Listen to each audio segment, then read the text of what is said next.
klassika ongi see, kui klient tuleb siia uut prilliraami osta, ta istub siia, ma palun näidata oma endiseid prille, sest ma tahan sealt saada prilliretsepti kätte, ma saan aru selle prilli järgi, mida ta täna päriselt veel kannab, on ju, ja kui see prilliraamil on näiteks sangad katki ja ma tean, et mul on suurepärased vedrusangad kohe siit samast võtta, siis ma julgelt seda ise pakun talle ja klient on üldjuhul väga-väga rõõmus, et üks prill jääb talle varuprilliks, on ju.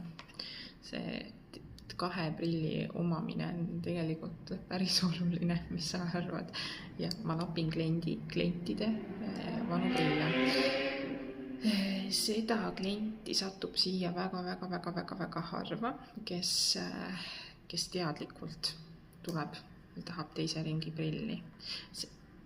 Ja ma ei kutsu teid ka eriti, sest need prilliraamid, mis mulle siia teise ringi tuleb, on pigem kulunud, pigem sellised, mõned on väga ilusad. Teen puhtaks, lasen masinas puhtaks, vahetan ninapidad, lähebki teisel ringi, aga üldjuhul on need pigem kulunud ja sobivadki ainult nendeks varuosadeks. Varuosadeks ongi need sangad. Sangaotsad ka. Ja kruve saab, kõike saab siit. Selliseid toredaid asju ma teen nende teise ringi prillidega. Saatke mulle julgelt. Või kui sa tead, et sa oled mulle kulla tulemas, siis võta kaasa oma prillid, mis enam kasutust ei leia. Kohtumiseni.